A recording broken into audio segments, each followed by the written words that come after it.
70th BPSC के लिए जितना भी टाइम बचा हुआ है, अभी भी आप थोड़ी सी मेहनत करके, रेगुलर स्टडी करके, सिर्फ और सिर्फ 70th बीपीएससी का एग्जाम ओरिएंटेड जितना एग्जाम निकालने के लिए जरूरी है, उतना मटेरियल, उतना सिलेक्शन मटेरियल पढ़ के प्लस उसके एक्सक्लूसिवली रिकॉर्डेड वीडियोस देख के, तो ये हो गया पूरा पढ़ाई। करीबन 2 घंटे की practice daily, paid quiz plus test series से, और प्लस हम जो पीवाईक्यू कंपाइल करके देते हैं वो, और लास्ट में रिवीजन। ये 3 चीजें करके करीबन 8-9 घंटे अगर आप अभी से भी दे दें तो पीटी आराम से निकल सकता है। सिर्फ और सिर्फ उतना दिया जाएगा जिससे 70th बीपीएससी का पीटी का कट ऑफ निकल जाए, चाहे जैसा पेपर आ जाए, easy, moderate, tough, analytical, conceptual, factual. करना क्या है, पीपीआर फॉर्मूला अपना, ये 6:1 का जो है इसमें हिसाब किताब है। 6 घंटे डेली पढ़ाई करनी है। पढ़ाई किससे किससे करनी है, एससीएस का selection material plus paid group के जो रिकॉर्डेड, एक्सक्लूसिवली रिकॉर्डेड बाकायदा हमने पीपीटी में बना के इस बार पेड ग्रुप के लिए जो है स्पेशली वो दिए हैं। ठीक है, तो पढ़ाई 6 आवर्स, करीबन 2 घंटे की प्रैक्टिस। प्रैक्टिस के लिए क्या क्या रिसोर्सेज है, एससीएस की टेस्ट सीरीज है, एससीएस का पेड क्विज है, और एससीएस के पीवाईक्यू जो कंपाइल्ड वाले हैं, जितना उसमें दिया है बस उतना ही पीवाईक्यू रेलेवेंट है। हम बाकायदा देखिए, जितने भी जैसे सालों के पेपर होते हैं, हम उसमें से जो इररिलेवेंट क्वेश्चन होते हैं, जैसे करंट वगैरह के क्वेश्चन आगे के एग्जामों के लिए रिलेवेंट नहीं होते हैं। ठीक है, कई सारे जो जीके वगैरह के फैक्ट्स बदलते जाते हैं वो भी आगे रिलेवेंट नहीं रहते हैं, तो उनको फिल्टर करके जो आज के लेटेस्ट ट्रेंड पैटर्न पर चल रहे हैं उस हिसाब से पूरी प्रैक्टिस हम करवाते हैं पेड क्विज में, टेस्ट सीरीज में। ठीक है, 1 घंटे का रिवीजन करना पड़ेगा। 9 घंटे अगर आप जो है टाइम दीजिए, सिर्फ ये 3 चीज कर लें, आराम से चाहे जैसा पेपर आ जाए कट ऑफ क्लियर हो सकता है। SCS selection material plus exclusively recorded videos, paid quiz, test series. एक चीज और है कि हम सिलेबस को 3 आयाम पे खत्म करते हैं। पहला आयाम यह है selection material plus exclusive video. ठीक है, जितना 70th बीपीएससी पीटी के कट ऑफ निकालने के लिए जरूरी है वो सब इसमें दे दिया गया है। अलग से कुछ नहीं पढ़ना है। ये वाला अगर आपने टोटल बीपीएससी का स्टडी फॉर सिविल सर्विसेज का लिया तो आपको अलग से कुछ देखना ही नहीं है, ना टेस्ट सीरीज, ना पीवाईक्यू, ना करंट अफेयर, ना बिहार स्पेशल, ना बिहार का करंट, सब कुछ इसी में मिल जाएगा। पूरा प्री का कंप्लीट है ये। इसके बाद मेंस का भी हमारा आंसर राइटिंग वगैरह, टेस्ट सीरीज वगैरह सारी चीजें चलती हैं। ठीक है, और आज से नहीं, कई सालों से चल रही है लगातार। तो पढ़ना ये है, 6 घंटे के लिए आपको इसको जो है डेली पढ़ना है, अभी जितने भी दिन बचे हुए हैं।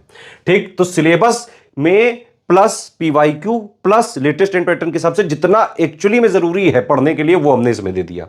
इसके अलावा नहीं जरूरत है। पीवाईक्यू में जो भी फैक्चुअल बीपीएससी स्पेशलाइज जितने भी एग्जाम ओरिएंटेड जितना चीजें जरूरी है वो सब हमने इसमें दे दिया। तो सिलेबस को एक आयाम पे हमने यहां खत्म कर दिया कि मतलब जितना जरूरी वो आपने पढ़ लिया। लेकिन भाई पढ़ने से तो होगा नहीं, ये तो पीसीएस एग्जाम है ना। यहां पे अगर आपने प्री से पहले कम से कम 8-10 हजार क्वेश्चन की प्रैक्टिस नहीं की तो प्री निकालना जो है गुरु टफ हो जाएगा, लाले पड़ जाएंगे, ये समझ लो। प्रैक्टिस तो करनी पड़ेगी, क्योंकि आप पढ़ते जाओ पढ़ते जाओ पढ़ते जाओ और उस पे जो है कोई प्रैक्टिस ही ना करो, आपको पता ही नहीं भाई किस तरह क्वेश्चन आते हैं, क्या ट्रेंड चल रहा है, क्या पैटर्न बदल गया है ना। पीवाईक्यू वगैरह, पीवाईक्यू से पूरी पिक्चर क्लियर नहीं होती है। और पीवाईक्यू से ऐसा नहीं है, वो जमाने नहीं रहे कि पीवाईक्यू पढ़ के प्री जो है निकाला हो, पहले होता था, आजकल ऐसा नहीं होता है। यूपीपीएससी आयोग ने भी पूरी तरह से पीवाईक्यू, आप देखिए यूपीपीएससी में 4-5% ज्यादा पीवाईक्यू नहीं आते हैं। बीपीएससी में भी ऐसा ही है, बहुत ज्यादा 5 से 8-10% तक जो है इसमें आ सकते हैं, और वो भी जितना रिलेवेंट है वो हमने ऑलरेडी दे दिया है। तो सिलेबस को एक आयाम पे हमने खत्म किया यहां पे कि पढ़ लो यहां से। लेकिन भाई जब तक आप उनको प्रैक्टिस नहीं करोगे तब तक कोई फायदा ही नहीं है। तो इसमें हम क्या करते हैं, हमारे जैसे पेड क्विज में इजी प्लस मॉडरेट क्वेश्चन के फॉर्म में पूरा सिलेबस जितना भी पीटी के लिए जरूरी है उसको क्वेश्चंस के माध्यम से जो मोस्ट इंपॉर्टेंट फैक्ट्स होते हैं वो पूछ लेते हैं। और तीसरा आयाम है हमारा सिलेबस को खत्म करने का, जस्ट टेस्ट सीरीज। बहुत ही डिटेल्ड जो है यहां पे बनती है, और इसमें easy, moderate, tough, analytical, conceptual, factual, जिस तरह के बीपीएससी आयोग लेटेस्ट ट्रेंड पैटर्न में क्वेश्चन पूछ रहा है वो सारी चीजें बिल्कुल फ्रेश टेस्ट सीरीज बनाते हैं। हमारी जो टेस्ट सीरीज होती है बिल्कुल एग्जाम ओरिएंटेड होती है, हाई यील्ड होती है। आप जो है सिलेक्शन मटेरियल और एक्सक्लूसिवली रिकॉर्डेड वीडियोस तो जरूर पढ़ें। अगर कहीं और से भी पढ़ रहा हो तो एटलीस्ट एससीएस की पेड क्विज टेस्ट सीरीज ये तो जरूर लगा के जाना। पूरे 150 जो क्वेश्चन आएंगे, लगभग 50% के आसपास क्वेश्चन आपको paid quiz plus test series से मिल सकते हैं। हर बार जो है इतना ही आते हैं लगभग, तो करीबन 70-75 क्वेश्चन तो आपको पेड क्विज टेस्ट सीरीज ही से मिल जाएंगे जो हमने कराए हुए हैं, है ना। अभी के लिए जो है दिवाली वगैरह आप जरूर बनाएं, लेकिन पढ़ाई पे ज्यादा फोकस रखें। पटाखे खूब छुड़ाओ लेकिन पढ़ाई करते रहो, पढ़ो भी, प्रैक्टिस करो, रिवीजन करो। पीसीएस वगैरह के एग्जाम में आप एक बात समझ लो, चाहे दुनिया भर का कितना भी पढ़ लो, अगर प्रैक्टिस नहीं कर लो तो प्रिव्यू नहीं होगा, साफ बात एकदम। ठीक, एक बात और है कि ये नहीं कि भाई सिर्फ प्रैक्टिस ही प्रैक्टिस करते रहेगा उससे निकाल लिया, नहीं, पढ़ना भी पड़ता है, प्रैक्टिस भी करनी पड़ती है, रिवीजन भी करना पड़ता है। तो इस तरह से आप अभी भी कट ऑफ निकाल सकते हैं 70th बीपीएससी का। एससीएस का सिलेक्शन मटेरियल, पेड ग्रुप में जो exclusively recorded videos plus paid quiz plus test series, ये 3 चीजें अगर आपने करीबन डेली 9 घंटे पढ़ लिया, 9 घंटे मतलब टोटल स्टडी आवर्स, 6 घंटे पढ़ाई, 2 घंटे की प्रैक्टिस, 1 घंटे रिवीजन, इतना कर लिया, जितने दिन बचे आराम से चाहे जैसा पेपर आ जाए कट ऑफ ग्रुप फोड़ के आओगे। देखिए हमारे ऐप में बाकायदा सिलेक्शन मटेरियल का पूरा कोर्स चल रहा है। Study for civil services app को आप इंस्टॉल कर सकते हैं। वहाँ पेड टेस्ट सीरीज वाले फोल्डर में जाएंगे तो टेस्ट सीरीज पूरी मिल जाएगी। अच्छे खासे नंबर के जो है हमने टेस्ट सीरीज दिए हुए हैं, इसमें 60 टेस्ट सीरीज दी हुई हैं ऐप में। और पेड क्विज के लिए हमारे नंबर पे आप जो है कॉल कर सकते हैं किसी भी क्वेरी के लिए और ज्वाइन कर सकते हैं। कोई भी सजेशन है, कोई कमेंट है, प्लीज वीडियो में कमेंट करके बताएं। बीपीएससी पीटी के लिए पीवाईक्यू सॉल्व करना हम लोग शुरू करेंगे। ये फ्री वीडियो लेक्चर सीरीज है जो आपको यूट्यूब पर मिल रही है। अगर आप full fledged crash course study for civil services का बीपीएससी पीटी का ज्वाइन करना चाहते हैं, इन गिवन नंबर्स पर व्हाट्सएप मैसेज करके अधिक जानकारी प्राप्त कर सकते हैं। सिंधु घाटी सभ्यता की सबसे महत्वपूर्ण विशेषता क्या है, ये पहले आया था और पहले के जो क्वेश्चन है उस पर जाहिर सी बात है ऑप्शन नंबर ई मिलेगा आपको। अब नहीं होता ये, अब 4 ऑप्शन ही होते हैं, नेगेटिव मार्किंग भी होती है। पहले ये 5वां ऑप्शन होता था, नेगेटिव मार्किंग नहीं होती थी। तो most significant feature of Indus Valley civilisation, इनमें से मोस्ट सिग्निफिकेंट जो है वो कौन सा है? जैसे फर्स्ट ट्रू आर्चेस, आर्चेस नहीं देखने को मिली है। बिल्डिंग ऑफ वर्शिप, पूजा स्थल जो है ये नहीं देखने को मिले, मंदिर नहीं देखने को मिले, यज्ञ की वेदियां वगैरह देखने को मिले हैं। नेचर वगैरह के एलिमेंट्स की ज्यादा पूजा करते थे, तो सी वाला भी नहीं होगा। आर्ट एंड आर्किटेक्चर, तो वैसे तो हर सभ्यता में मिलता है, ये एक सिग्निफिकेंट फीचर नहीं कह सकते हम लोग। तो एकमात्र जो हमारा ऑप्शन बच रहा है बर्न्ट ब्रिक बिल्डिंग्स, यानी पकी ईंटों से बनी इमारत जो है आपको देखने को मिलती है। ठीक है, और बाकायदा एक नगर नियोजन भी देखने को मिलता है, ये एक डिस्टिंक्ट फीचर था। तो अर्बन टाउन प्लानिंग और बर्न्ट ब्रिक ये काफी सिग्निफिकेंट फीचर्स में से एक है जो सिंधु घाटी सभ्यता के हैं। तो ऑप्शन नंबर ए यहाँ पे सही। स्टडी फॉर सिविल सर्विसेज का अगर आप क्रैश कोर्स ज्वाइन करते हैं तो सारी चीजें इसमें बताई गई हैं, सारे चैप्टर्स के बारे में, चाहे सिंधु घाटी सभ्यता हो, चाहे आपका बाकी सभ्यताएं हो, चाहे आपका ऋग वैदिक पीरियड हो, अर्ली वैदिक पीरियड हो, लेटर वैदिक पीरियड हो, या फिर उसके बाद की जितनी भी सारी चीजें हैं सब हमने क्रैश कोर्स में कवर करी हैं। और इस तरीके से आपको उसमें पीपीटी फॉर्म में पढ़ाया गया होगा। सिंधु घाटी सभ्यता के मोस्ट इंपॉर्टेंट फीचर्स का एक बार रिवीजन कर लेते हैं हम लोग। मोस्ट इंपॉर्टेंट फीचर्स में नगर नियोजन और ग्रिड पैटर्न में जो गलियां बनाई गई थी, वो नालियां पक्की नालियां बनी हुई है, मतलब जो है मड से नहीं बनी हुई है, बर्न्ट ब्रिक से बनी हुई नालियां है और पकी हुई ईंटों से बनी इमारत है। मातृ देवी और पशुपति की पूजा करते थे ये लोग। चित्रात्मक लिपि देखने को मिली जो अभी भी डेस्फर नहीं की जा सकी है। मोहरे, मनके, ताबीज वगैरह, एमुलेट्स वगैरह ये सब देखने को मिले हैं। टेराकोटा इसमें देखने को मिला, नाव के चित्र देखने को मिले हैं, जल संरक्षण के साक्ष्य मिले हैं। ठीक है, पासे चित्रित मोहरे और जो है घोड़े ऊंट की अस्थियां देखने को मिली हैं। लकड़ी का हल देखने को मिला है, जुते हुए खेत, कांसे की नर्तकी। अच्छा, एक और जरूरी बात घोड़े के विषय में है कि घोड़े की आपको अस्थियां सुरकोतड़ा से मिली हैं, लेकिन जब भी हमसे एग्जाम में पूछेंगे, जैसे 69th में पूछा था कि क्या घोड़े के बारे में जानकारी थी सिंधु घाटी सभ्यता के लोगों को, तो हम हर बार नो ही लगाएंगे। अब इसका कारण जो भी है हमको नो ही लगाना है, ठीक है, लेकिन घोड़े की अस्थियां सुरकोतड़ा से मिली है, ये बात सही है। काले रंग के चित्रित लाल मृदभांड, तो आपसे सिंधु घाटी सभ्यता की पॉटरी के बारे में पूछे तो काले रंग के चित्रित लाल मृदभांड यहाँ पर देखने को मिले हैं। अभी इनसे संबंधित क्वेश्चंस आगे भी आपको देखने को मिलेंगे इसी सीरीज में। आप हमको एक कमेंट करके बताइए कि जल संरक्षण के साक्ष्य जो है आपको कहाँ से देखने को मिले हैं। इसका आंसर जो है आप कमेंट करके बताएंगे। अगर आगे पहले कभी ये पूछा गया होगा बीपीएससी में तो क्वेश्चन आगे आपको देखने को मिलेगा। मेगास्थनीज जो है, जो इंडिका के राइटर हैं, वो किसके दूत थे आपको बताना है। मेगास्थनीज जो थे वो सेल्यूकस के दूत थे। ऑप्शन नंबर ए यहाँ पे सही है, सेल्यूकस के दूत थे, ए यहाँ पे सही है। सेल्यूकस और चंद्रगुप्त का युद्ध कब हुआ था? 305 बीसी में, ये आपको पता होना चाहिए। 303 बीसी में इन दोनों पार्टीज ने पीस मेंटेन कर ली थी और जब इनके बीच शांति स्थापित हो गई तब सेल्यूकस ने अपने दूत मेगास्थनीज को चंद्रगुप्त के दरबार में भेजा था। ठीक है, ऑप्शन नंबर ए यहाँ पर सही है। सेल्यूकस ने अपनी पुत्री कार्नेलिया का विवाह भी चंद्रगुप्त से किया था, ये सब आपको पता होना चाहिए। आगे हम लोग बढ़ेंगे। कौटिल्य की पुस्तक अर्थशास्त्र किस विषय पर आधारित है? बीपीएससी ने जो इसका उत्तर माना था ये था principles and practice of state craft, यानी शासन कला के सिद्धांत और अभ्यास के संबंधित ये ट्रिटाइज या पुस्तक है, ये सही है बीपीएससी के अनुसार। कुछ लोग निश्चित तौर पर कंफ्यूज हो सकते हैं कि अर्थशास्त्र जो लिटरल मीनिंग ही इकोनॉमिक्स होता है तो इकोनॉमिक रिलेशन संबंधित है। इकोनॉमिक रिलेशंस वैसे यहाँ पे गलत हो जाएगा, आर्थिक संबंधों से नहीं संबंधित है, आर्थिक सिद्धांत यहाँ पे होता है तो सही हो जाता है। ठीक है, तो दो चीजें हैं, एक आर्थिक सिद्धांत इसमें दिए हुए हैं कि जो राज्य की अर्थव्यवस्था है वो कैसे काम करती थी, और स्टेट क्राफ्ट यानी शासन कला के क्या सिद्धांत उस समय मौर्य काल में फॉलो किए जाते थे, चंद्रगुप्त मौर्य के समय बेसिकली। अभी तो देखिए पुराने पैटर्न का सवाल है, नए पैटर्न का सवाल ऐसे आ सकता है। बीपीएससी ऐसे सवाल आजकल पूछ रहा है लंबे लंबे स्टेटमेंट वाले 69 से ही। तो एचसीएस 2023 का ये सवाल है, ये रिपीट होने की काफी संभावना है, या फिर ऐसा सवाल आगे बीपीएससी में आ गया तो आपको पता होना चाहिए। Arthashastra is a treatise on government and economics. जो एचसीएस ने क्वेश्चन पूछा था उसमें स्टेटमेंट सही बना था कि अर्थशास्त्र जो है, जो कौटिल्य या फिर चंद्रगुप्त मौर्य के जो एडवाइजर चाणक्य जी ने लिखा है, वो गवर्नमेंट ऑफ इकोनॉमिक्स का ट्रेटाइज है। तो इकोनॉमिक्स और गवर्नेंस ये दोनों आ जाए तो आप सही मानेंगे, प्रिंसिपल्स ऑफ स्टेट क्राफ्ट आ जाए तो ये सही मानेंगे, इकोनॉमिक रिलेशंस आ जाए तो वो गलत मानेंगे। बाद में 3rd सेंचुरी बीसी की इकोनॉमी के बारे में दिया हुआ कि नॉर्थ इंडिया की इकोनॉमी बेसिकली अग्रेरियन थी, land revenues had become the accepted source of income for the government. Kautilya refers at length to methods of tax collection and related problems, यानी कर संग्रह और उनसे संबंधित समस्याओं के बारे में उल्लेख किया गया अर्थशास्त्र में, ये भी सही है। और फिर तीसरी बात यहाँ पे लिखी हुई है कि modification in land tax appear to be the direct concern of king, यानी कि लैंड टैक्स में बदलाव जो किया जाता था वो राजा द्वारा किया जाता था, तो ये भी सही है। तो दोनों स्टेटमेंट यहाँ पे सही है, 1 और 2 आर करेक्ट। ए यहाँ पे सही है ऑफिशियल की के हिसाब से, ध्यान रखिएगा। इसके बाद है Tripitaka are the sacred books of. Tripitaka जो है किस धर्म की पुस्तकें हैं, तो ये जो है बुद्धिस्ट पुस्तकें हैं। ऑप्शन नंबर डी यहाँ पे सही, बौद्ध धर्म की पुस्तकें हैं। इनको 3 भागों में डिवाइड किया गया है, सुत्त पिटक, विनय पिटक और अभिधम्म पिटक। सुत्त पिटक, विनय पिटक, अभिधम्म पिटक। तो सुत्त पिटक में जो है बुद्धा के सरमन को कंपाइल किया गया है, बुद्धास सरमन्स, यानी बुद्धा के जो सीख है उनको कंपाइल किया गया है। फिर विनय पिटक में यहाँ पे जो डिसिप्लिन फॉलो करना चाहिए बुद्धिस्ट मॉन्क्स को, उसके बारे में लिखा है। और अभिधम्म पिटक बेसिकली इसमें है commentary on doctrines related to बौद्ध धर्म। तो बौद्ध धर्म में क्या क्या का सिद्धांत है, उन वो क्यों है, उनके विचार विमर्श इसमें किया गया है। तो डी यहाँ पे सही है। अगला है अशोक के धम्म का मूल संदेश क्या है। ठीक है, मूल संदेश क्या है अशोक के धम्म का। अशोक ने धम्म का जो सिद्धांत है, जाहिर सी बात है कलिंग के युद्ध के बाद लागू किया था, जब अशोका ने शांति और अहिंसा का मार्ग अपना लिया था।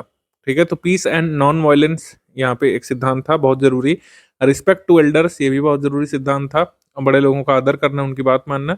और रिलीजियस टॉलरेंस, ठीक है, धार्मिक सहिष्णुता या सहनशीलता, ये भी एक महत्वपूर्ण सिद्धांत था। तो तीनों ही सिद्धांत थे, तो मोर than one of the above यहाँ पे करेक्ट हो जाएगा, ई यहाँ पे सही है।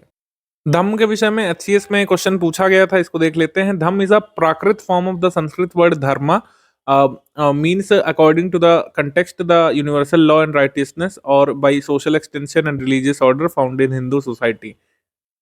यहाँ पर कहा गया है कि जो धम्म शब्द है ये संस्कृत वर्ड धर्म का ही प्राकृत फॉर्म है। ये यहाँ पे गलत है, क्योंकि धम्म जो है एक्चुअली एक पाली वर्ड है, पाली भाषा का वर्ड है धम्म। और जो धम्म है ये अशोका ने बुद्धिज्म को प्रोपोगेट करने के लिए नहीं शुरू किया था। धम्म का जो प्रिंसिपल है वो सारे धर्मों के जो मूल सिद्धांत हैं, जो अच्छी बातें सारे धर्मों की उस समय की, उसको समाहित किया था अशोका ने। और ये हम नहीं कह सकते हैं कि बौद्ध धर्म के प्रचार के लिए उसने धम्म का प्रोपगेशन किया था। दोनों स्टेटमेंट यहाँ पर रॉन्ग हो जाते हैं। केवल हिंदू सोसाइटी संबंधित नहीं है धम्म, और केवल बौद्ध सोसाइटी संबंधित नहीं है। उस समय के सारे प्रचलित जो धम्म सिद्धांत थे उनकी अच्छी बातों को अशोक ने शामिल किया था। तो अगर आपसे पूछे कि धम्म जो है किस भाषा का वर्ड है, तो ये पाली वर्ड है। और ये धम्म अशोक ने ऐसा बनाया था कि उस समय के सारे जितने प्रचलित धर्म थे उसकी सारी अच्छी बातों को उसने शामिल करके आगे बढ़ाया था। The division of modern society into 7 classes is particularly mentioned in. Megasthenes की इंडिका में जो सोसाइटी है उसका 7 क्लासेस में डिवीजन दिया हुआ है। ऑप्शन नंबर डी यहाँ पर सही है। मेगास्थनीज की पुस्तक इंडिका में दिया हुआ है 7 वर्गों में विभाजन का उल्लेख। प्रसिद्ध चीनी तीर्थयात्री फाहियान किसके शासनकाल के दौरान भारत का दौरा किया था। तो फाहियान जो है ये आया था चंद्रगुप्त सेकंड विक्रमादित्य के दौरान। चंद्रगुप्त सेकंड विक्रमादित्य या चंद्रगुप्त विक्रमादित्य भी आपको ऑप्शन दे सकते हैं। विक्रमादित्य इनका टाइटल था। चंद्रगुप्त विक्रमादित्य के काल में फाहियान आया था। प्रिसाइजली अगर बात करें तो कब आया था, 5th सेंचुरी एडी या फिर 399 एडी में हम लोग कह सकते हैं। चंद्रगुप्त विक्रमादित्य के समय फाहियान आया था। ठीक है, फाहियान हमसे पूछा जाता है ज्यादातर, और ह्वेन सांग पूछा जाता है। तो ह्वेन सांग हर्षवर्धन, ऐसे ध्यान रखिएगा, ह्वेन सांग हर्षवर्धन के दरबार में आए थे और चंद्रगुप्त विक्रमादित्य के समय में आए थे ये फाहियान। ह्वेन सांग आए थे हर्षवर्धन के दरबार में। दोनों स्टेटमेंट पूछे गए थे 69th में। तो ऐसा नहीं पीवाईक्यू रिपीट होना बिल्कुल ही बंद हो गए, होते हैं, बहुत ही कम होते हैं, और क्वेश्चन मिक्स करके पूछे जाते हैं। तो 3 पीवाईक्यू मिला करके एक क्वेश्चन आजकल पूछा जा रहा है ज्यादा। चोल काल किसके लिए प्रसिद्ध था। विलेज असेंबलीज, ग्राम पंचायत और राष्ट्रकूट वंश के साथ जो युद्ध हुआ था, ट्रेड विद सीलोन और एडवांसमेंट ऑफ तमिल कल्चर। तो इसमें हमको देखना है मोस्ट फेमस, यहाँ पर सिर्फ फेमस नहीं लिखा है, मोस्ट फेमस लिखा है, इसके लिए सर्वाधिक प्रसिद्ध था। तो इसका आंसर हो जाएगा विलेज असेंबलीज, ग्राम पंचायत, क्योंकि वैसे तो राष्ट्रकूटों के साथ भी युद्ध हुआ था, श्रीलंका के साथ जो है ट्रेड रिलेशन कई सारे राजाओं ने स्थापित किए थे। वैसे पूरे श्रीलंका पर कब्जा किया था ज्यादातर शासकों ने, तो ऐसे कोई ट्रेड रिलेशन वैसे रहे नहीं थे, क्योंकि पूरे देश पर ही कब्जा कर लिया था। अगर ट्रेड रिलेशन विद चाइना होता तो यहाँ पर हम इसको ई लगा देते। ठीक है, तो राष्ट्रकूटों के साथ युद्ध इनका हुआ था, लेकिन ऐसे तो कई वंशों का राष्ट्रकूट वंश के साथ युद्ध हुआ था। तमिल कल्चर को सिर्फ चोलों ने नहीं, पांड्य शासकों ने भी आगे बढ़ाया था कुछ समय के लिए। तो आंसर यहाँ पर हो जाएगा ए, विलेज असेंबलीज यहाँ पर मोस्ट सिग्निफिकेंट फीचर है। ग्राम पंचायत का फीचर आपको देखने को मिलता था चोल वंश में। अच्छा, इसमें कुछ सिग्निफिकेंट फीचर्स पूछे जाते हैं, जैसे इस वंश का एक इम्पोर्टेंट फीचर था कि अपने यहाँ के वुमेन को इम्पोर्टेंट पोस्ट एडमिनिस्ट्रेशन में देते थे। तो आप लगाएंगे इसमें चालुक्य डायनेस्टी या चालुक्य राजवंश। तो चालुक्य डायनेस्टी जानी जाती थी वुमेन को इन्वॉल्व करने के लिए इम्पोर्टेंट पोस्ट में। तो ये इम्पोर्टेंट फीचर चालुक्य डायनेस्टी का है। इसके बाद आ जाते हैं दक्षिण भारत के मंदिरों को आकर्षक द्वार क्या कहलाते थे। साउथ इंडिया के टेम्पल आर्किटेक्चर को मतलब कह सकते हैं सिंपली इस तरीके से डिफाइन कर सकते हैं। सबसे पहले माइटी गेट होते हैं, गोपुरम, जिसको द्वार भी बोलते हैं, तो गोपुरम। और फिर जो अगला हिस्सा होता है वो मंडप होता है। फिर जो है ये गर्भगृह होता है, जहाँ पर मेन डाइटी को रखा जाता है। यहाँ पे फिर विमान कहते हैं इसको, जो ऊंचा सा ये स्ट्रक्चर होता है, और इसके ऊपर जो बनाया जाता है कलश जैसा, इसको शिखर बोलते हैं। तो ये ध्यान रखिएगा, ये टेम्पल आर्किटेक्चर का जो बेसिक फीचर है, खासकर साउथ इंडिया का। ये आ सकता है बीपीएससी में, क्योंकि पहले यूपीएससी इसको बहुत पूछ चुका है, और यूपीएससी के पुराने क्वेश्चन बीपीएससी अब उठा रहा है। तो ध्यान रखिएगा, हमसे एग्जाम में पहले पूछा था कि माइटी गेट को क्या बोलते थे, जो बाहर बड़े बड़े गेट बनाए जाते थे द्वार, उसको बोलते थे गोपुरम। गोपुरम यहाँ पे सही है, ऑप्शन नंबर बी यहाँ पे सही है। अगला है विजयनगर साम्राज्य के अवशेष पाए गए हैं कहाँ पे। जाहिर सी बात है विजयनगर साम्राज्य के अवशेष पाए गए हैं हम्पी में। ऑप्शन नंबर सी यहाँ पे सही है, ये पूछा जा चुका क्वेश्चन, बहुत पुराना है। सी यहाँ पे सही है। निम्न में से किस हड़प्पा कालीन स्थल से हल का टेराकोटा प्राप्त हुआ है। Terracotta of प्लफ was found in, इसका आंसर हो जाएगा बनावली। ऑप्शन नंबर बी यहाँ पर सही है। बनावली एक चीज के लिए और फेमस है, ये पूछा जा चुका है पास्ट में भी। अर्ली हड़प्पन डिपॉजिट यहाँ से मिले हैं, मैच्योर हड़प्पा के डिपॉजिट और पोस्ट हड़प्पन डिपॉजिट। तीनों डिपॉजिट जो है 3 अलग अलग लेयर में कहाँ से मिले हैं, बनावली में। ध्यान रखिएगा, 3 फोल्ड डिपॉजिट्स हड़प्पन साइट कौन सी कहलाती है, बनावली, क्योंकि यहाँ पर अर्ली हड़प्पन, मैच्योर हड़प्पन और पोस्ट हड़प्पन डिपॉजिट मिले हैं। उसके बाद कलिंग नरेश खारवेल का संबंध किससे था। ठीक है, ये बड़ा डिस्प्यूटेड क्वेश्चन रहा था, और इस पे काफी ऑब्जेक्शन भी किया था लोगों ने। ये आंसर बीपीएससी ने फाइनली इसका मॉडिफाई किया था।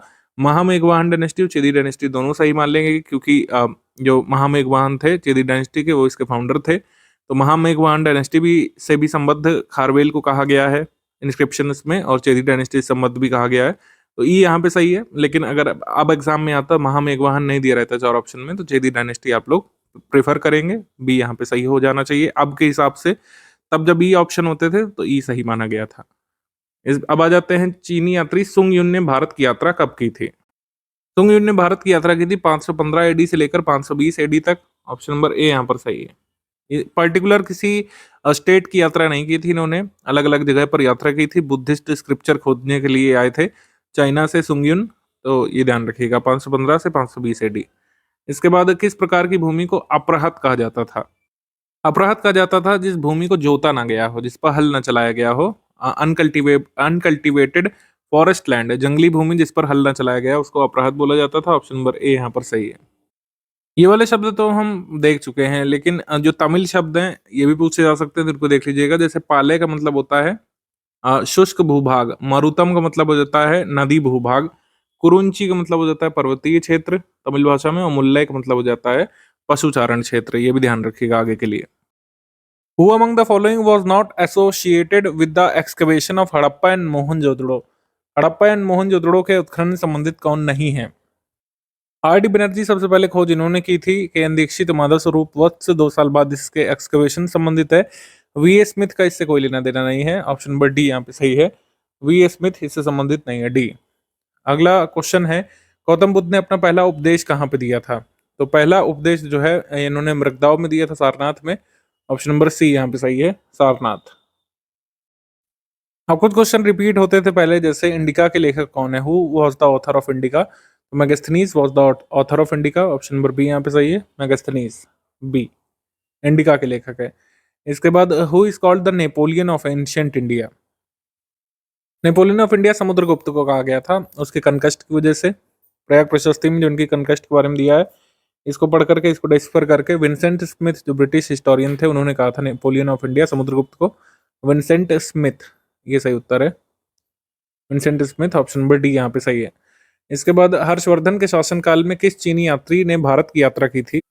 हर्षवर्धन के समय में किस चीनी यात्री ने भारत की यात्रा की थी। अभी कुछ क्वेश्चन पहले मैंने डिस्कस किया था, एच और एच, इससे ध्यान रखिएगा। तो हिन सांग किसके काल में आए थे, हर्षवर्धन काल में आए थे। तो हिन सांग यहाँ पे सही उत्तर हो जाएगा, बी यहाँ पे सही है। अब बीपीएससी क्या कर रहा है, इतने सरल क्वेश्चन की जगह थोड़ा सा टफ बनाने की कोशिश करेगा। ये जो चारों यात्री हैं इनको क्रम से लगाने को आ सकता है, क्रोनोलॉजी में लगाइए कि कौन पहले आया था कौन बाद में आया था। तो स्टडी फॉर सिविल सर्विसेज के बीपीएससी के नोट्स एंड वीडियो लेक्चर, इसमें पूरा हमने एक सेगमेंट किया है कौन सा यात्री किसके समय में या फिर किस के शासनकाल में भारत आया था। जैसे इब्न बतूता 14 सेंचुरी में किसके समय में आया था, मोहम्मद बिन तुगलक के समय में। कहाँ से आया था, मोरक्को से। मेगास्थनीज ये ग्रीस या ग्रीक एम्बेसडर था, चंद्रगुप्त मौर्य के समय में आए, ठीक है, 305 में, 305 बीसी में, 305 बीसी में आए थे। उसके बाद निकोलो डी कॉन्टी इटली से 15 सेंचुरी में। देन इसके बाद मार्को पोलो इटली से 13 सेंचुरी में। काकतीय राजवंश को इन्होंने विजिट किया था, जिसको रुद्रमा देवी वहां पे रूल कर रही थी, और मालाबार तट पे आया था।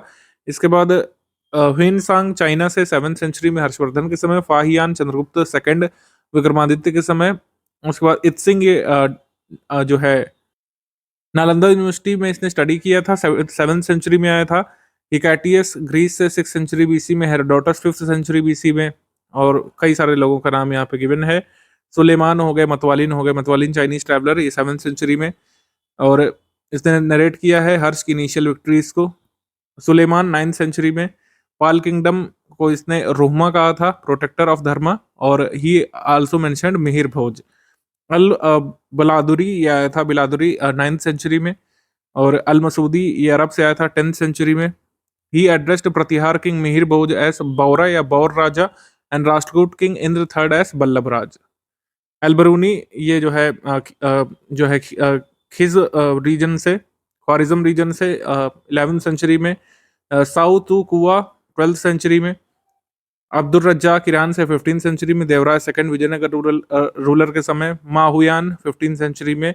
निकितिन 15th सेंचुरी में रशिया से आया था, वीर नरसिंह के समय विजयनगर शासक थे। लुडविको डी बार्थेमा ये आया था 15th सेंचुरी में, वीर नरसिंह के समय में। डुआर्टे बरबोसा डोमिंगो पायस पोर्चुगल से, दोनों 16th सेंचुरी में आए थे कृष्णदेवराय के समय में। फर्नाओ नूनीज ये पोर्चुगल से आया था। सीजर फेडरिक पोर्चुगल से। उसके बाद जीन बाप्टिस्टे टेवर्नियर फ्रांस से 17th सेंचुरी में, शाहजहां के समय में। निकोलो मनुकी इटली से।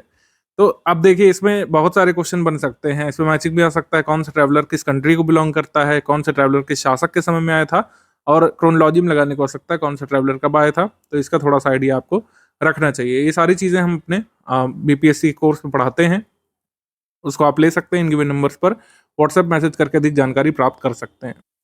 तो अगर इन चारों ट्रैवलर्स के बारे में आ जाए तो आप इसको कर पाएंगे अब कि कौन पहले आया था कौन बाद में आया था। इसके बाद नालंदा विश्वविद्यालय के संस्थापक कौन थे। कुमारगुप्त प्रथम जो गुप्त वंश के थे उन्होंने इसकी स्थापना की थी 5th सेंचुरी एडी में। कुमारगुप्त प्रथम के समय में नालंदा यूनिवर्सिटी की स्थापना की गई थी। ऑप्शन नंबर बी यहाँ पे सही है। अभी और भी क्वेश्चंस हैं नालंदा यूनिवर्सिटी पर, विक्रमशिला यूनिवर्सिटी पर, तो आगे आपको देखने को मिलेंगे। सिंधु सभ्यता निम्नलिखित में से किस युग में पड़ती है। तो सिंधु सभ्यता जो है ये प्रोटो हिस्टोरिक पीरियड में आती है, ध्यान रखिएगा, प्रोटो हिस्टोरिक पीरियड में, ना प्री हिस्टोरिक पीरियड में ना हिस्टोरिकल पीरियड में। इसका कारण ये है कि यहाँ पे स्क्रिप्ट मिली है, तो स्क्रिप्ट मिली तो इसको प्री हिस्टोरिक नहीं रख सकते हम लोग, क्योंकि यहाँ के मानव पढ़ना लिखना जानते थे। लेकिन जो स्क्रिप्ट है उसको हम लोग आज भी डिस्फर नहीं कर पाए, आज भी हम लोग उसका मीनिंग नहीं निकाल पाए, तो इस वजह से इसको प्रोटो हिस्टोरिक में रखते हैं। जो भी स्क्रिप्ट यूज की गई थी वो मिली तो है कई जगह से, सील से मिली है और भी चीज़ों से मिली है, लेकिन हम उसका पता नहीं लगा पाए कि वो क्या कहना चाह रहे हैं, स्क्रिप्ट क्या मतलब है उसका। तो इसको आद्य ऐतिहासिक काल या प्रोटो हिस्टोरिक पीरियड में इंडो सैली सिविलाइजेशन को हम लोग रखते हैं। अगला है 800 से 600 ईसा पूर्व का काल किस नाम से जाना जाता है। यहाँ पे टिक लगा हुआ है, सूत्र पीरियड, सूत्र काल के नाम से जाना जाता है। सूत्र ग्रंथों की रचना हुई थी 800 से 600 बीसी के बीच। 1000 बीसी से 500 बीसी का जो काल है इसको हम लोग लेटर वैदिक पीरियड के नाम से जानते हैं। तो लेटर वैदिक पीरियड का ही एक सब पार्ट हम लोग कह सकते हैं। आपका सूत्र काल है लेटर वैदिक पीरियड। लेटर वैदिक पीरियड का ही एक कह सकते हैं ट्रांजिशन फेस है सूत्र काल। तो सूत्र ग्रंथों की रचना इसमें हुई थी। इसके बाद आ जाते हैं बुगास कोई का महत्व क्यों है। तो बुगास कोई का महत्व दो रीजन से है। एक तो इंपॉर्टेंट ट्रेडिंग सेंटर था सेंट्रल एशिया और तिब्बत के बीच, और दूसरा ये है कि जो इंस्क्रिप्शन है इसमें वैदिक गॉड्स एंड गॉडेसेस का उल्लेख किया गया है। तो ए वाला मोस्ट स्ट्रांग है, तो इसको यहाँ पे करेंगे। अगर यहाँ पर मोर than one of the above होता तो ई आंसर हो गया होता, लेकिन यहाँ पर नन ऑफ द अबव ही है। तो इसका आंसर जो है ए मोस्ट अप्रोप्रिएट है कि वैदिक गॉड्स एंड गॉडेसेस का मेंशन जो है बुगास कोई में किया गया है। ऑप्शन नंबर ए यहाँ पे सही है। अगला है गायत्री मंत्र कहाँ से लिया गया है। तो गायत्री मंत्र हमने लिया ऋग्वेद से। ऑप्शन नंबर सी यहाँ पे सही है। गायत्री मंत्र सी यहाँ पे सही है, ऋग्वेद। अगला प्रश्न है संगम युग में उरायूर किस लिए विख्यात था। तो उरायूर दो चीजों के लिए विख्यात था, एक तो अपने टेक्सटाइल के लिए, कॉटन टेक्सटाइल के लिए, और दूसरा अपने पर्ल्स के लिए, मोतियों के लिए। तो पर्ल्स और टेक्सटाइल दो चीजों के लिए फेमस था। तो ऑप्शन नंबर बी यहाँ पे सही हो जाएगा। कपास और मोतियों के व्यापार के लिए बी यहाँ पे सही उत्तर है। अगला है कि आजीवक संप्रदाय का फाउंडर कौन था। ये अभी यूकेपीएससी 2024 में पूछा गया था, सेम क्वेश्चन। तो मखली पुत्र गोसाल इसके फाउंडर हैं। ऑप्शन नंबर डी यहाँ पर सही है, मखली पुत्र गोसाल। आजीवक संप्रदाय के बारे में बात करें तो कुछ चीजें जानना जरूरी है। इसके प्रोमिनेंट फॉलोअर्स में से एक थे बिंदुसार, अशोक के पिता बिंदुसार इसके फॉलोअर थे। और बराबर की गुफाएं जो है अशोक ने बनवाई थी आजीवक संप्रदाय के मानने वालों के लिए और जैनियों के लिए, दोनों के लिए बराबर की गुफाएं बनवाई थी। और आजीवक मत जो था एक हेट्रोडॉक्स रिलीजन था हम लोग कह सकते हैं, और ये वैदिक टेक्स्ट की सुप्रीमेसी में बिलीव नहीं करते थे या फिर वैदिक टेक्स्ट को नहीं मानते थे। ऑप्शन नंबर डी यहाँ पे सही ध्यान रखिएगा। इसके बाद contribute maximum in the development of Bhagavata cult. Bhagavata संप्रदाय के विकास में सबसे महत्वपूर्ण भूमिका किसने निभाई थी। तो वैसे तो जो है इंडो ग्रीक पीपल की, कुषाण लोगों की, क्योंकि कुषाण शासक जो है हुइश की इसके फॉलोअर थे। भागवत सेक्ट को मानने वालों में हुइश्क थे और वासुदेव भी थे। कुषाण शासकों में इंडो ग्रीक रूलर्स में हेलियोडोरस, ग्रीक एम्बेसडर हेलियोडोरस ये मानने वाला था। लेकिन गुप्त लोगों ने तो इसको अपना राज धर्म बना लिया था, स्टेट रिलीजन बना लिया था। तो गुप्त लोगों ने सबसे ज्यादा यहाँ पे कंट्रीब्यूट किया था भागवत सेक्ट के डेवलपमेंट में। ऑप्शन नंबर बी हमारा मोस्ट अप्रोप्रिएट यहाँ पे हो जाएगा, बी। इसके बाद which inscription prove that dominance of Chandragupta was there in western India. Western India पर चंद्रगुप्त मौर्य का आधिपत्य हो गया था। ये हमको कहाँ से पता चलता है, जूनागढ़ इंस्क्रिप्शन ऑफ रुद्रदामन से हमको पता चलता है। ऑप्शन नंबर सी यहाँ पे सही है, रुद्रदामन के जूनागढ़ शिलालेख से। ऑप्शन नंबर सी यहाँ पे सही है। उसके बाद किस शिलालेख में अशोक ने स्वयं को राजा घोषित किया है। तो अशोक ने अपने भब्रू एडिक्ट में, ठीक है, भब्रू एडिक्ट में स्वयं को मगध का राजा घोषित किया है। रूलर ऑफ मगध भब्रू एडिक्ट में कहा गया है, रूलर ऑफ मगध, मगधाधिराज। ये किसमें कहा गया है, भब्रू एडिक्ट में। भब्रू एडिक्ट को बैराट एडिक्ट भी कहा जाता है, ध्यान रखिएगा। मस्की इंस्क्रिप्शन जो है इसमें अशोक का नाम लिखा हुआ है बुद्ध शाह के और देवनाम पी अशोक, ठीक है, ये ध्यान रखिएगा। रुमिंदई पिलर इंस्क्रिप्शन में क्या लिखा हुआ है, देवनाम पिय प्रियदर्शी या प्रियदशमी, ये लिखा हुआ है, ये नाम अशोक का। तो अशोक के विभिन्न नाम कैसे कैसे लिखे हुए हैं ये हमने अपने पेड कोर्स में कराया हुआ है। हमेशा की तरह सब कुछ आपको डिटेल में मिल जाएगा, जो जो फैक्ट जरूरी है, जो अभी तक पूछे जा चुके हैं, जो आगे पूछे जा सकते हैं। विच of the following resource is silent about the trading route of ancient India. Trading route के बारे में किस हमको कथानक से जानकारी नहीं मिलती। संगम लिटरेचर से तो मिलती है, कोस्टल एरियाज के बारे में जातक स्टोरीज से भी मिलती है, मिलिंद पानों से ऐसी कोई जानकारी नहीं मिलती है। मिलिंद पानों बेसिकली डायलॉग बुक है, मतलब जो राजा मिनेंडर हैं या जो मिलिंद है, राजा मिनेंडर और नागसेन, इनके बारे में फिलोसफिकल डायलॉग, इनके बीच जो फिलोसफिकल डायलॉग है धर्म को लेकर, वो है मिलिंद पानो टेक्स्ट। तो ऑप्शन नंबर बी यहाँ पे सही है। इसमें ट्रेडिंग रूट के बारे में कोई जानकारी नहीं मिलती है। मंदिरों और ब्राह्मणों को गांव उपहार स्वरूप देने का अधिकतम योगदान किस वंश के शासकों ने किया था। गुप्त वंश के शासकों ने ब्राह्मणों को काफी दान दिया था और टेम्पल्स को काफी अनुदान दिया था, जमीन दी थी गुप्त वंश के लोगों ने। ऑप्शन नंबर ए यहाँ पे सही है। अगला प्रश्न है किस काल में अछूत की अवधारणा स्पष्ट रूप से उद्धत हुई थी। अनटचबिलिटी का विविडली क्लियर डिस्क्रिप्शन आपको धर्मशास्त्र पीरियड से देखने को मिलता है। धर्मशास्त्र पीरियड जो है ये कोइंसाइड करता है गुप्त काल में। गुप्त काल में ज्यादातर धर्मशास्त्र लिखे गए थे और उसी में अनटचबिलिटी को विविडली डिफाइन किया गया था। सबसे पहले डिफाइन किया था कात्यायन ने। कात्यायन जो धर्मशास्त्री थे उन्होंने गुप्त काल में डिफाइन किया था कि अछूत कौन है, और उनको अप्रश्य कहा था। अछूतों के लिए जो शब्द यूज किया गया था वो यूज किया गया था अप्रश्य। अगला है हड़प्पा में मिट्टी के बर्तनों में सामान्यतः किस रंग का प्रयोग किया गया था। ये हमने आपको बताया था फर्स्ट क्वेश्चन सॉल्व कराते समय कि हड़प्पा की जो पॉटरी है वो रेड है, ठीक है, रेड क्ले का उसमें इस्तेमाल किया गया है, और उसमें जो चित्र बनाए गए हैं यानी कि जो पिक्चर बनाई गई है या फिर जो डिजाइन बनाई गई है वो ब्लैक कलर से है। डिजाइन ब्लैक कलर से रेड पॉट पर, रेड पॉटरी पर, तो पॉटरी किस कलर की है, रेड। ऋग्वेद का नवा मंडल जो है किसको समर्पित है। नवा मंडल जो है सोम और इससे संबंधित जो देवता है, सोम देवता, जो ब्राह्मणों के देवता होते थे उसको समर्पित है। डी यहाँ पे सही है। अच्छा, अगर आपसे पूछें कि जो सोम का पौधा है वो कौन सा पौधा है, तो एफेड्रा का जो पौधा है उसको हम लोग आइडेंटिफाई कर सकते हैं, जो सोम पौधे को कहा गया है। एफेड्रा पौधे को सोम का पौधा कहा करते थे वैदिक काल में।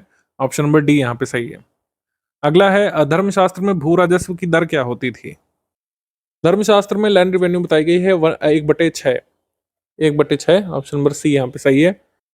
और गुप्त काल में जो लैंड टैक्स कितना होता था, गुप्त काल में ये वैरी करता था अलग अलग रूलर्स के समय। 1/4 से लेकर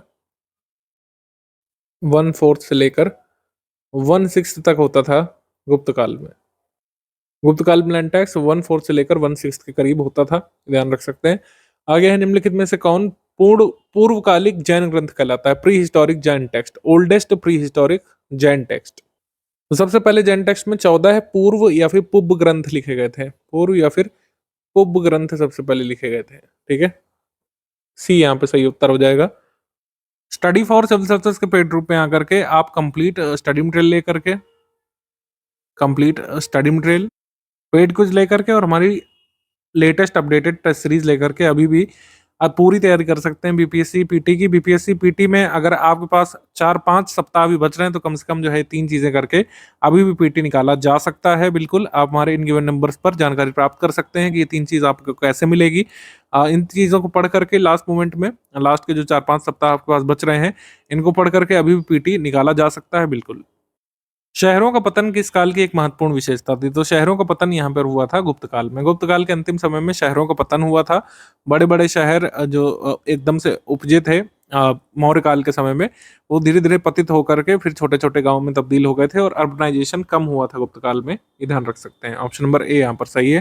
व्यापार वाणिज्य भी गुप्त काल जब अंत हो रहा था तो उसमें काफी घटा था, ठीक है, ए यहाँ पे सही है। उसके बाद किस राजवंश का उल्लेख संगम साहित्य में नहीं हुआ है। संगम साहित्य में बेसिकली 3 राजवंशों का उल्लेख है, चोल, चेर वंश, पांड्य वंश, ठीक है, कदम राजवंश का उल्लेख नहीं किया गया है। ऑप्शन नंबर ए यहाँ पे सही हो जाएगा। अगला है, इसमें आपको मिलाना है जो सारनाथ, बोध गया, लुम्बिनी और कुशीनगर, ये 4 जो नगर हैं बुद्ध से कैसे संबंधित हैं। तो बुद्ध का जन्म, ज्ञान प्राप्ति, फर्स्ट सरमन और डेथ, ठीक है। तो बर्थ लुम्बिनी में, ठीक है, लुम्बिनी में यात्रा भी की थी अशोक ने इसीलिए, और वहां पर टैक्स कम करने के लिए भी अशोक ने कहा था। एनलाइटमेंट इनको प्राप्त होता है बोध गया में, फर्स्ट सरमन रगदाव सारनाथ में और डेथ कुशीनगर में। तो इस तरीके से हम लोग कर लेंगे। आगे है पाटलिपुत्र में स्थित चंद्रगुप्त का महल मुख्यतः किसका बना था। तो वुड का बना हुआ था। ये बड़ा इंपॉर्टेंट फीचर है। 2 फीचर जो चंद्रगुप्त मौर्य के काल में इंपॉर्टेंट है, एक तो वुडन स्ट्रक्चर, वुड से बने हुए महल, और दूसरा म्यूनिसिपैलिटी जो है काफी अच्छी तरीके से, या कह सकते हैं म्यूनिसिपल एडमिनिस्ट्रेशन, ये काफी अच्छे तरीके से फला फूला था चंद्रगुप्त के काल में। म्यूनिसिपैलिटी एडमिनिस्ट्रेशन यानी कि नगर निगम द्वारा या नगर पालिकाओं द्वारा नगर प्रशासन का उल्लेख हमको देखने को मिलता है चंद्रगुप्त मौर्य के काल में। ये ध्यान रखिएगा। वुडन महल ये भी चंद्रगुप्त मौर्य के काल में बनते थे। ऑप्शन नंबर सी यहाँ पे सही है। ह्वेनसांग की भारत की यात्रा के समय सूती कपड़ों के उत्पादन के लिए सर्वाधिक प्रसिद्ध नगर कौन सा था। ह्वेनसांग भारत में आया था 630 एडी में, और इस समय हर्षवर्धन का शासनकाल चल रहा था। तो यहाँ इस समय जो मतलब कॉटन क्लोथ्स के लिए फेमस जो सेंटर था वो मथुरा था, हो गया था। ऑप्शन नंबर बी यहाँ पे सही है, मथुरा, बी। इसके बाद है कवि बाण भट्ट या फिर बाण कहाँ के निवासी थे। तो कवि बाण भट्ट के बारे में आपको पता है कि ये हर्षवर्धन के मेन कवि थे, हर्षवर्धन के दरबारी कवि थे। और हर्षवर्धन की राजधानी क्या थी। हर्षवर्धन की राजधानी थानेश्वर थी। ऑप्शन नंबर बी यहाँ पर सही है, थानेश्वर। पोएट बाण की जो रचनाएं हैं वो आपको याद रखनी पड़ेगी। हर्षचरित और कादम्बरी, ये ध्यान रखिएगा, ये बाणभट्ट द्वारा लिखित रचनाएं हैं। इसके बाद ऋग्वेद का कौन सा मंडल पूर्णतः सोम को समर्पित है, तो हमने डिस्कस करा हुआ है, नवां मंडल जो है सोम को समर्पित है। सी यहाँ पे सही है, सी। प्रसिद्ध 10 राजन युद्ध किस नदी के तट पर लड़ा गया था, तो वैसे तो रावी नदी इसका आंसर होना चाहिए, लेकिन रावी आपको ऑप्शन देते नहीं है, आपको परुष्णी नदी ध्यान रखना पड़ेगा। ऑप्शन नंबर डी यहाँ पे सही, परुष्णी नदी के किनारे 10 राजन युद्ध लड़ा गया था। ये अलग अलग एग्जाम्स में बीपीएससी के अलावा भी पूछा जा चुका है। डी यहाँ पे सही है। अगला प्रश्न, निम्नलिखित में से कौन सा क्षेत्र अशोक के साम्राज्य में सम्मिलित नहीं था? अफगानिस्तान, बिहार, श्रीलंका, कलिंग। तो अशोक ने कभी भी श्रीलंका पर कब्जा नहीं किया था। श्रीलंका में या फिर सीलोन में इसने धर्म प्रचार के लिए अपने पुत्र पुत्रियों को भेजा था, वो सही है, लेकिन कभी भी श्रीलंका अशोक के साम्राज्य में शामिल नहीं हुआ था। सी यहाँ पे सही है। गुप्त काल में भू राजस्व की दर क्या होती थी? तो जैसे हमने आपको बताया कि 1/4 से लेकर 1/6 तक होती थी। हमारे एग्जाम में माना गया है 1/6। ठीक है, बी यहाँ पे सही माना गया है 1/6। उपज का छठा भाग जनरली होता था, कुछ शासकों ने 1/4 भी वसूला है, लेकिन बी यहाँ पे मोस्ट अप्रोप्रिएट है। The rise of first Magadha empire, first Magadha kingdom का उदय हुआ था 6th सेंचुरी बीसी में। 6th सेंचुरी बीसी में, जब लेटर वैदिक पीरियड बिल्कुल अपने खत्म होने की ओर था, तब जो है 6th सेंचुरी बीसी में मगध साम्राज्य का उदय होता है। और सबसे पहले किस डायनेस्टी का उदय हुआ था? तो हरेंक डायनेस्टी, ध्यान रखिएगा, हरेंक डायनेस्टी सबसे पहले यहाँ पे उभरी थी। किस शासक द्वारा सर्वप्रथम पाटलिपुत्र की राजधानी के रूप में चयन किया गया था? पाटलिपुत्र को राजधानी सबसे पहले किसने बनाया था? उदयन ने, या फिर इसका एक और नाम जो लिया जाता है उदयभद्र, उदयभद्र या फिर उदयन ने सबसे पहले इसको राजधानी बनाया था। ऑप्शन नंबर ए यहाँ पर सही हो जाएगा। और इसको फाउंडर ऑफ पाटलिपुत्र के रूप में भी कई बार पूछ चुका है बीपीएससी, तो ए यहाँ पे सही है, ध्यान रखिएगा। इसके बाद Nalanda university was famous for, तो महायान बुद्धिज्म वैसे यहाँ पे ज्यादा पढ़ाया जाता था, बुद्धिस्ट फिलोसफी या फिर महायान बुद्धिज्म, लेकिन इसमें कुछ सेकुलर विषय भी पढ़ाए जाते थे, जैसे कि हम लोग कह सकते हैं ग्रामर, ग्रामर वगैरह भी इसमें पढ़ाया जाता था। वैसे ये महायान बुद्धिज्म के लिए काफी फेमस था, महायान बौद्ध दर्शन के लिए। सी यहाँ पे सही है। अगला है, जैन धर्म के प्रवर्तक महावीर स्वामी का जन्म स्थान कहाँ था? महावीर जो स्वामी का जन्म स्थान कुंडग्राम में था। ऑप्शन नंबर सी यहाँ पे सही है। देखिए, फ्रैंकली बताऊं तो अब इस तरीके के क्वेश्चन बीपीएससी नहीं पूछेगा। अगर इसको पूछना भी होगा तो जब 4-5 स्टेटमेंट बीपीएससी देगा तब कोई एक डाल सकता है इसमें, अदरवाइज ये सब क्वेश्चन अब बहुत ऑब्सोलीट हो चुके हैं, आने की कोई संभावना है नहीं। तो वैसे आपको पता भी होना चाहिए, इतनी बार पूछा जा चुका है। इसके बाद स्वप्नवास दत्ता के लेखक कौन है? स्वप्नवास दत्ता के लेखक है भाष। ठीक है, और 1st सेंचुरी बीसी में ये हुआ करते थे, भास। मौर्यन पीरियड में भी जो है इनका उल्लेख मिलता है, कवि भास का।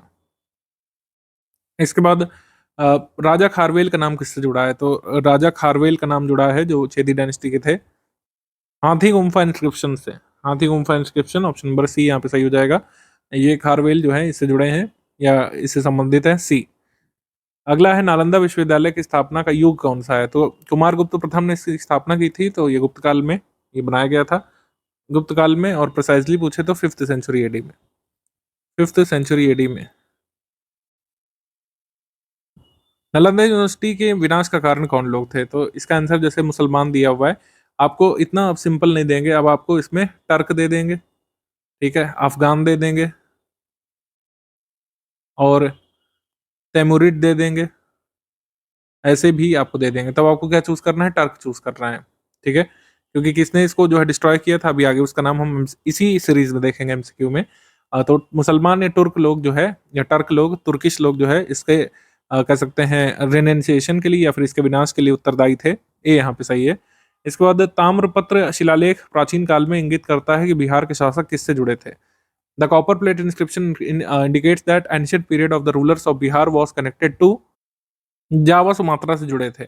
जावा सुमात्रा के शासक जैसे एक बालपुत्र देव थे, उनका उल्लेख मिलता है। बालपुत्र देव के बारे में पूछा था बीपीएससी ने 64 बीपीएससी पीटी में।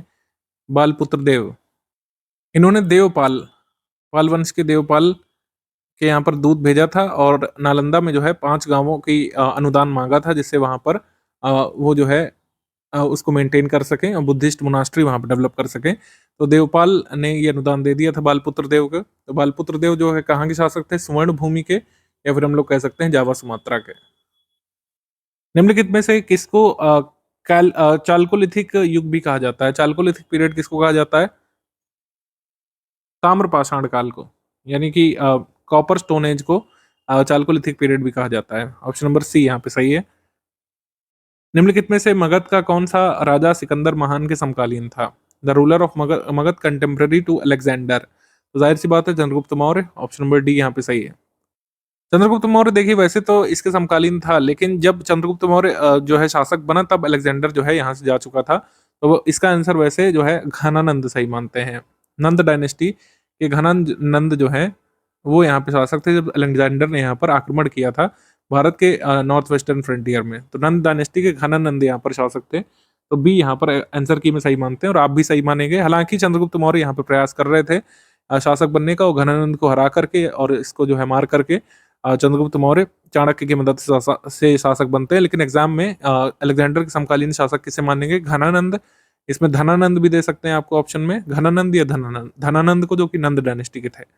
नंद डायनेस्टी के बारे में ध्यान रखिएगा, मगध की एकमात्र नॉन क्षत्रिय डायनेस्टी थी जिसने रूल किया था। One and only non Kshatriya dynasty जिसने मगध पर शासन किया था। जैसे हमने चालकोलिथिक पीरियड देखा, तो आप हमको जल्दी से कमेंट करके बताइए कमेंट सेक्शन में कोई दो ऐसी साइट्स का नाम जो बिहार में पड़ती हैं और जहां पर चालकोलिथिक एविडेंस देखने को मिले हैं। इसका आंसर आप कमेंट सेक्शन में लिख करके बताएंगे। आगे बढ़ते हैं हम लोग। मौर्य वंश के बाद किस राजवंश की स्थापना हुई थी? अब देखिए इसमें वैसे तो आंसर शुंग डायनेस्टी है, क्योंकि जो शुंग शासक थे उन्होंने मौर्य वंश के अंतिम शासक बृहद्रथ को मार करके जो है अपने शासनकाल को आगे बढ़ाया था। नॉर्थ इंडिया में जो है मौर्यों के इमीडिएट सक्सेसर थे शुंग लोग। लेकिन डेक्कन रीजन में मौर्यंस को सक्सीड किसने किया था? सतवाहन लोगों ने। तो अगर आपसे पूछे डेक्कन रीजन में इमीडिएट सक्सेसर जो है कौन थे, तो सतवाहन शासक थे, लेकिन नॉर्थ इंडिया में शुंग शासक थे। आगे बढ़ते हैं हम लोग। अब बौद्ध धर्म और जैन धर्म में निम्नलिखित में से कौन सा एक तथ्य जो है नॉट कॉमन है? तो आत्मदमन का जो सिद्धांत है ये बहुत ज्यादा रिजिड है जैन धर्म में, बौद्ध धर्म में उतना रिजिड नहीं है। तो ए यहाँ पे सही है। बाकी न्यूट्रलिटी टुवर्ड्स वेदों को की सुप्रीमेसी को दोनों ने खंडित किया था, दोनों ने नहीं माना था कि वेद सुप्रीम है। नॉन वायलेंस दोनों में कॉमन है और रिचुअल्स का रिजेक्शन दोनों ही धर्म में किया गया है। तो ए यहाँ पे सही है, आत्मदमन। इसके बाद निम्नलिखित में से किस शहर में पहली बौद्ध परिषद हुई थी? पहली बौद्ध परिषद जो है राजगीर में हुई थी अजात शत्रु के समय में, अरेम वंश के शासक अजात शत्रु के समय में। ऑप्शन नंबर सी यहाँ पे सही हो जाएगा। फिर अगला क्वेश्चन है, अशोक के शासनकाल में बौद्ध सभा किस नगर में आयोजित की गई थी? राजधानी पाटलिपुत्र में अशोक ने आयोजित किया था इसको। बी यहाँ पे सही हो जाएगा। फिर शुंग वंश के बाद किस वंश ने भारत पे शासन किया था? तो शुंग वंश के बाद कर्ण वंश ने शासन किया था। ऑप्शन नंबर सी यहाँ पे सही है। शुंगों के बाद कर्ण वंश, सी यहाँ पे सही है। अगला है कुमार संभवम महाकाव्य किसने लिखा है? तो कुमार संभव लिखा है कालिदास ने। तो कुमार संभव हो गया, और मालविकाग्निमित्र, मेघदूतम, ये सब जो है कालिदास की रचनाएं हैं। ऑप्शन नंबर डी यहाँ पे सही है। अभिज्ञान शाकुंतलम, विक्रमोर्वशी, ऋतु संहार, ये सब भी नोट कर लीजिएगा, कालिदास की रचनाएं। और उसके बाद कौटिल्य के अर्थशास्त्र में किस पहलू पर प्रकाश डाला गया है? अब जैसे इकोनॉमिक लाइफ यहाँ पे दी हुई है तो यहाँ पे गलत है। इकोनॉमी अगर यहाँ पर होता, स्टेट इकोनॉमी होता, तो यहाँ पे सही हो जाता। स्टेट इकोनॉमी या स्टेट इकोनॉमिकल अफेयर्स या गवर्नेंस होता तो सही हो जाता। बेसिकली गवर्नेंस और स्टेट क्राफ्ट और जो इकोनॉमी होती है स्टेट की, स्टेट इकोनॉमी कैसे चलाता है उस पर आधारित है। तो पॉलिटिकल अफेयर्स यहाँ पे सही हो जाएगा। बी यहाँ पे सही है। बीपीएससी हमेशा पॉलिटिकल अफेयर्स या स्टेट क्राफ्ट इसको सही उत्तर मानता है। बी यहाँ पे सही है। आगे क्वेश्चन पर मूव करते हैं हम लोग। महावीर जैन की मृत्यु जो है किस नगर में हुई थी? महावीर जैन की मृत्यु हुई थी पावापुरी में। ऑप्शन नंबर सी यहाँ पे सही हो जाएगा। Pawapuri modern day Nalanda district के पास पड़ता है, ये ध्यान रख सकते हैं, नालंदा डिस्ट्रिक्ट। पावापुरी का जो लिटरल मीनिंग होता है वो होता है सिटी विदाउट सिन। उसके बाद गौतम बुद्ध को एक देवता का स्थान किस राजा के युग में प्राप्त था? तो जब आखिरी बुद्धिस्ट काउंसिल हुई थी तो महायान बौद्ध धर्म और हीनयान बौद्ध मत में जो बौद्ध धर्म है विभाजित हो गया था। महायान बौद्ध धर्म में बुद्ध को एक भगवान के रूप में पूजते थे, और महायान बौद्ध धर्म और हीनयान बौद्ध धर्म में जब ये बटा था बुद्धिज्म, तो फोर्थ बुद्धिस्ट काउंसिल किसके समय में हुई थी? कनिष्क के समय में। तो वही यहाँ पर इनडायरेक्ट क्वेश्चन पूछा है कि किस शासक के शासनकाल में गौतम बुद्ध एक भगवान की तरीके से पूजे गए थे? महायान बौद्ध धर्म में बटने के बाद कनिष्क के समय में। कनिष्क महायान बौद्ध धर्म का फॉलोअर था। ऑप्शन नंबर बी यहाँ पे सही है। बोध गया में महाबोधि मंदिर बनाया गया था, जहां पर क्या हुआ था? तो बोध गया में बुद्ध को एनलाइटमेंट यानी कि ज्ञान की प्राप्ति हुई थी। ऑप्शन नंबर बी यहाँ पर सही हो जाएगा, बी यहाँ सही है। राजनीति की प्रारंभिक पुस्तक नीतिसार जो गुप्त काल में लिखी गई थी, गुप्ता पीरियड में नीतिसार लिखा गया था। तो हमको ये बताना है कि इसके लेखक कौन है। इसके लेखक कौटिल्य नहीं है, इसके लेखक हैं कमंडक। इसके लेखक हैं कमंडक। ऑप्शन नंबर बी यहाँ पे सही हो जाएगा। कमंडक की पुस्तक है, गुप्त काल में लिखी गई थी और राजनीति पर आधारित है नीतिसार। तो होइनसांग ने अध्ययन किया था नालंदा यूनिवर्सिटी में। ऑप्शन नंबर डी यहाँ पर सही है, नालंदा यूनिवर्सिटी में। अगला प्रश्न है, जिसके ग्रंथ में चंद्रगुप्त मौर्य का विशिष्ट रूप से वर्णन हुआ है वह कौन है? विशाख दत्त की मुद्रा राक्षस में मेंशन्ड है कि किस तरीके से नंद वंश को परास्त करके चाणक्य की मदद से चंद्रगुप्त मौर्य शासक बनता है। इसके बारे में दिया हुआ है सी विशाख दत्त की मुद्रा राक्षस में। मुद्रा राक्षस। पाटलिपुत्र के प्रशासन का विवरण किसमें उपलब्ध है? पाटलिपुत्र के प्रशासन का विवरण उपलब्ध है मेगास्थनीज की इंडिका में। मेगास्थनीज द्वारा रचित इंडिका में एडमिनिस्ट्रेशन ऑफ पाटलिपुत्र के बारे में दिया हुआ है। ठीक है। और तीसरी बौद्ध परिषद कहाँ आयोजित की गई थी? तीसरी बौद्ध संगति या परिषद कहाँ पे आयोजित की गई थी? इसका आंसर हो जाएगा पाटलिपुत्र। ठीक है, पाटलिपुत्र में आयोजित हुई थी। ये चार्ट जो है इससे बीपीएससी तमाम बार पूछ चुका है, लेकिन ऐसा कोई गारंटी नहीं कि अब आगे नहीं पूछा जाएगा। प्रथम बौद्ध संगति स्थान राजगृह, दूसरी बौद्ध संगति वैशाली है, तीसरी बौद्ध संगति पाटलिपुत्र है, चौथी कुंडल वन या मतलब कश्मीर में हुई थी। कुंडल वन कश्मीर में। अध्यक्ष महाकश्यप पहले में, दूसरे में सब्बकामी, तीसरे में मोगलीपुत्र तिस्स और अश्वघोष या फिर वासुमित्र चौथे में। और शासक कौन थे? अजातशत्रु हरेंक वंश के, कालाशोक शिशुनाग वंश के, और फिर मौर्य वंश के अशोक, और फिर आखिरी में कनिष्क। तो ये सब शासक और ये अध्यक्ष हो गए, ये स्थान हो गया, और ये बौद्ध संगति। इससे क्वेश्चन आ सकते हैं, मैचिंग वाले भी आ सकते हैं, इसको ध्यान रखिएगा। तो आपकी थर्ड बुद्धिस्ट काउंसिल हुई थी पाटलिपुत्र में। अगला प्रश्न है, अशोक के शिलालेखों में प्रयुक्त भाषा कौन सी है? तो गिवन ऑप्शन में इसका आंसर प्राकृत हो जाएगा। और Prakrit, Greek and Aramaic, in languages का प्रयोग किया गया है अशोकन इंस्क्रिप्शन में। रट लीजिएगा, प्राकृत, ग्रीक, अरमाइक। पाली जो लैंग्वेज है, अशोक के शिलालेखों में इसका उपयोग किया गया है। ध्यान रखिएगा, जो शिलालेख है उसमें इसका उपयोग किया गया है, जो रॉक एडिक्ट है उसमें। ज्यादातर अशोक के शिलालेख प्राकृत लैंग्वेज में और ब्राह्मी स्क्रिप्ट में है। ब्राह्मी स्क्रिप्ट। आगे बढ़ेंगे हम लोग। निम्नलिखित में से किस मौर्य शासक ने दक्कन में विजय प्राप्त की थी? चंद्रगुप्त मौर्य ने डेक्कन रीजन में विजय प्राप्त की थी। ऑप्शन नंबर बी यहाँ पे सही है, बी।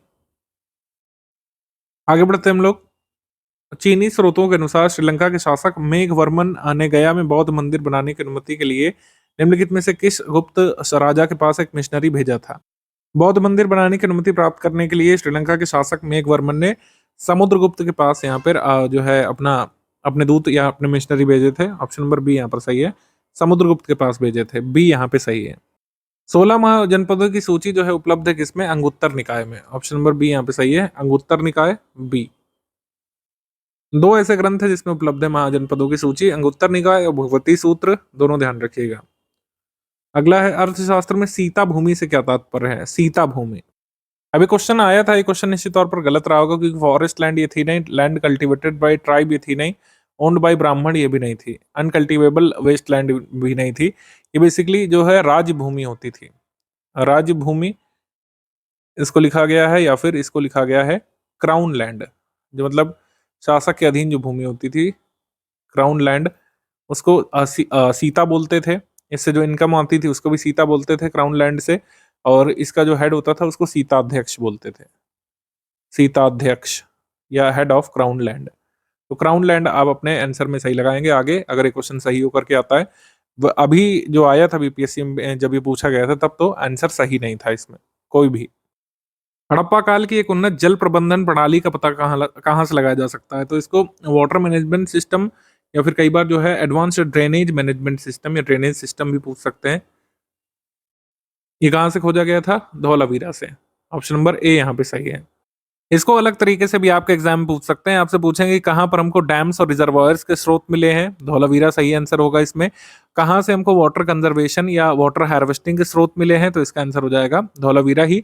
एक अलग सा क्वेश्चन पूछा गया था एक बार एक पेपर में, वो भी देख लीजिए। पीने योग्य जल संरक्षण यानी पोर्टेबल वाटर कंजर्वेशन के साक्ष्य आपको कहाँ से मिलेंगे, तो इसका आंसर आप मोहनजोदड़ो लगाएंगे, तब धोलावीरा नहीं लगाएंगे।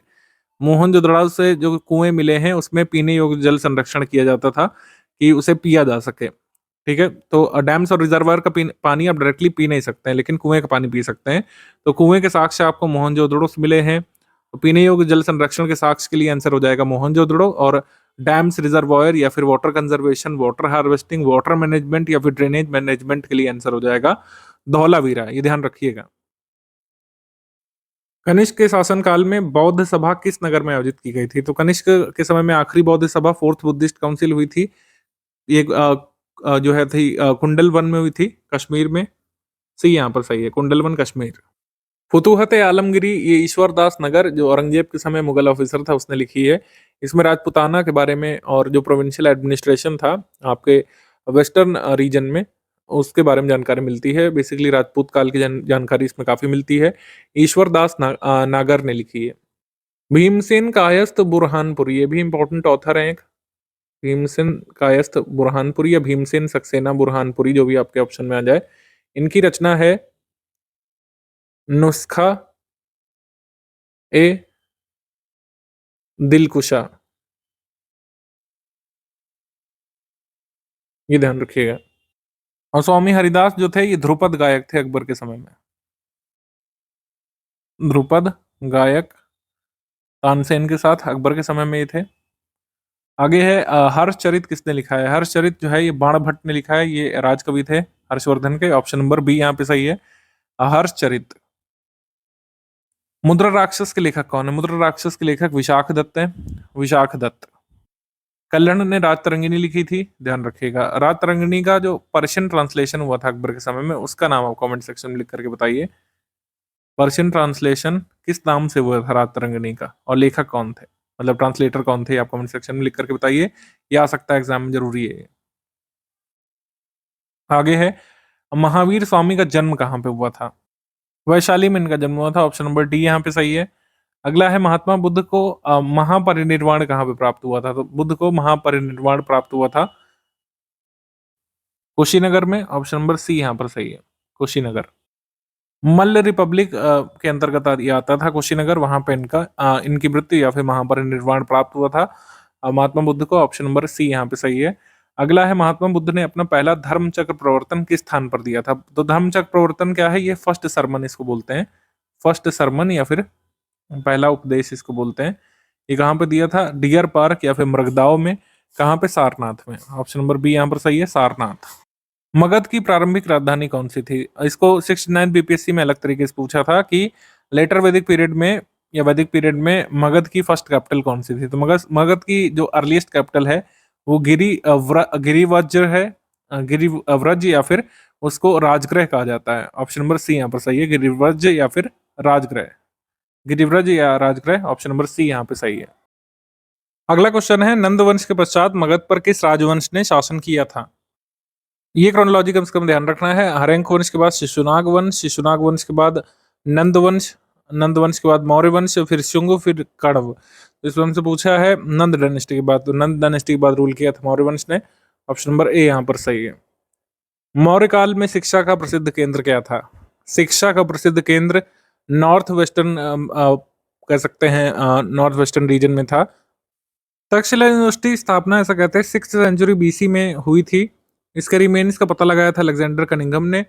इंदुस रिवर के किनारे मॉडर्न डे पाकिस्तान में स्थित है तक्षशिला में। जातक कथाओं में इसका मेंशन किया गया है, जातक स्टोरीज में इसका मेंशन किया गया है तक्षशिला यूनिवर्सिटी का। आगे बढ़ते हैं हम लोग। कौटिल्य के अर्थशास्त्र में कितने अधिकरण है? तो अधिकरण इसमें है 15। ठीक है, 15 अधिकरण में डिवाइडेड है। इसमें करीब 150 चैप्टर्स हैं, 150 चैप्टर्स। इसके बाद सैंड्रोकोटस से चंद्रगुप्त मौर्य की पहचान किसने की थी, या फिर चंद्रगुप्त मौर्य को सैंड्रोकोटस किसने कहा था? विलियम जोन्स ने स्टडी किया था ग्रंथों को और कहा था कि जहां जहां पर सैंड्रोकोटस लिखा है वो मेंशन है चंद्रगुप्त मौर्य के बारे में।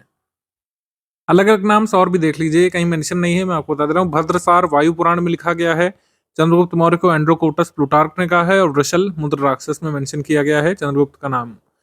इसके अलावा पहली बार अशोक ने ब्राह्मी शिलालेख का मतलब पहले डेसिफर किसने किया था Brahmi inscription of Ashoka for the first time? Brahmi लिपि के अशोकन इंस्क्रिप्शन को फर्स्ट टाइम डेसिफर किया था जेम्स प्रिंसेप ने। सबसे पहले जो है इसका जो है कह सकते हैं डिसफरमेंट किया था, अशोकन इंस्क्रिप्शन का मतलब निकाला था जेम्स प्रिंसेप ने।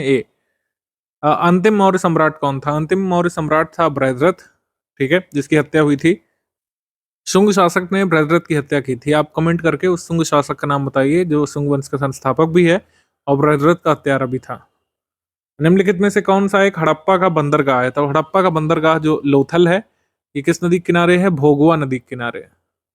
भोगवा नदी के किनारे लोथल है। नेशनल मैरीटाइम हेरिटेज कॉम्प्लेक्स जो है लोथल में बनने जा रहा है, तो ये भी ध्यान रखिएगा। गुप्त सम्राट जिसने हूणों को पराजित किया था वो कौन है?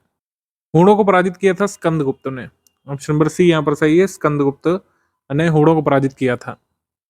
हूणों के खिलाफ जो स्कंदगुप्त ने विजय प्राप्त की थी उसका एविडेंस किस इंस्क्रिप्शन में मिलता है? ये अगर आपसे पूछे तो भीतरी इंस्क्रिप्शन। भीतरी इंस्क्रिप्शन जो है इसमें उल्लेख किया गया कि स्कंदगुप्त जो है हूणों को हराते हैं। सी यहाँ पे सही है। अगला है कल्याण की पुस्तक का क्या नाम है? कल्याण की पुस्तक का नाम रात तरंगिनी है। ऑप्शन नंबर डी यहाँ पे सही है। रात तरंगिनी जो है ये क्रोनोलॉजी में चलती है, कश्मीर के रूलर्स के बारे में हमको जानकारी देती है। और हमसे एक बार ये भी पूछ चुके हैं कि अदर एग्जाम में कि रात तरंगिनी को कल्याण के मरने के बाद किसने आगे बढ़ाया था, क्योंकि ये कई वॉल्यूम्स में है। तो कल्याण के बाद रात तरंगिनी को आगे बढ़ाया था जोन राज ने। जोन राज, जोन राज।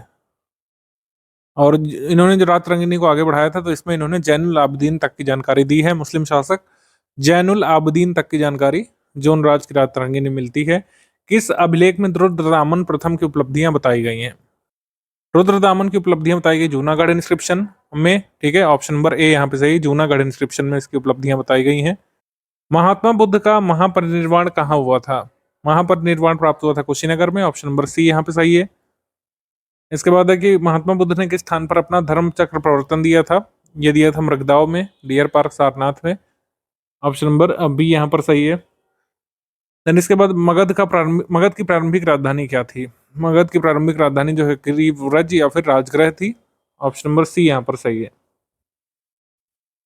अगला प्रश्न, अजात शत्रु के वंश का क्या नाम था? तो अजात शत्रु जो है हरैंक वंश से आता था। ऑप्शन नंबर बी यहाँ पर सही है, हरैंक वंश, ठीक है। इसको पितृहंता वंश भी कहा जाता था, पितृहंता वंश, क्योंकि ज्यादातर शासक जो है अपने पिता को मार करके गद्दी पर बैठे थे। पितृहंता वंश भी इसको कहते हैं। इसके बाद तीसरी बौद्ध परिषद कहाँ पे संपन्न हुई थी? तो तीसरी बौद्ध परिषद आपको पता है अशोक के समय में हुई थी। अशोक के समय में हुई थी पाटलिपुत्र में, राजधानी में। ऑप्शन नंबर डी यहाँ पे सही है, पाटलिपुत्र। अष्टप्रधान का गठन किसने किया था? अष्टप्रधान का गठन जो है शिवाजी ने किया था। ऑप्शन नंबर डी यहाँ पर सही है। अभी यूपी में एक एग्जाम हुआ था, उसमें पूछा गया था कि अष्टप्रधान में प्रमुख कौन होता था? तो अष्टप्रधान का प्रमुख जो होता था वो होता था पंत प्रधान, पंत प्रधान, और उसको पेशवा भी बोलते थे। पेशवा जो है प्राइम मिनिस्टर, पंत प्रधान या प्रधानमंत्री होता था, और अष्टप्रधान में सबसे प्रमुख होता था, ठीक है। तो ये भी ध्यान रखिएगा, आगे अगर पूछ लें तो। अपने शिलालेखों में अशोक सामान्यतः किस नाम से जाने जाते हैं? तो हमने आपको इसी वीडियो में बताया हुआ है कि किस किस अभिलेखों में क्या क्या नाम उनके लिखे हुए। ज्यादातर अभिलेखों में आप उनका प्रियदर्शिन या फिर प्रियदर्शी नाम देखेंगे। ऑप्शन नंबर बी यहाँ पर सही है, प्रियदर्शी ज्यादातर नाम उनका मेंशन किया गया अशोक का। पर्सनल नाम अशोक की जगह ज्यादातर प्रियदर्शमिन राजा कहा गया है। बी यहाँ पे सही है। इनमें से कौन गुप्त काल में औषधि के क्षेत्र में कार्य किए जाने के लिए जाने जाते हैं? तो ये है सुश्रुत। ऑप्शन नंबर ए यहाँ पर सही है, known for the work in medicine during Gupta period, Sushruta. Shudraka जो है एक प्रसिद्ध नाटककार हुआ करते थे, उन्होंने वृक्ष कटिकम की रचना की थी, वृक्ष कटिकम।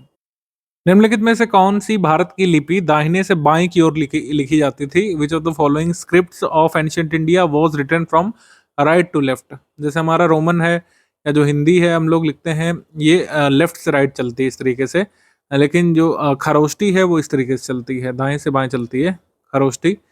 तो खरोष्टी जो है ये दाएं से बाएं लिखी जाती है। आंसर हो जाएगा इसमें सी, खरोष्टी, सी। आगे प्रश्न है, निम्नलिखित में से कौन सा बंदरगाह गुप्त काल में उत्तर भारतीय व्यापार के लिए उपयोग में लाया जाता था?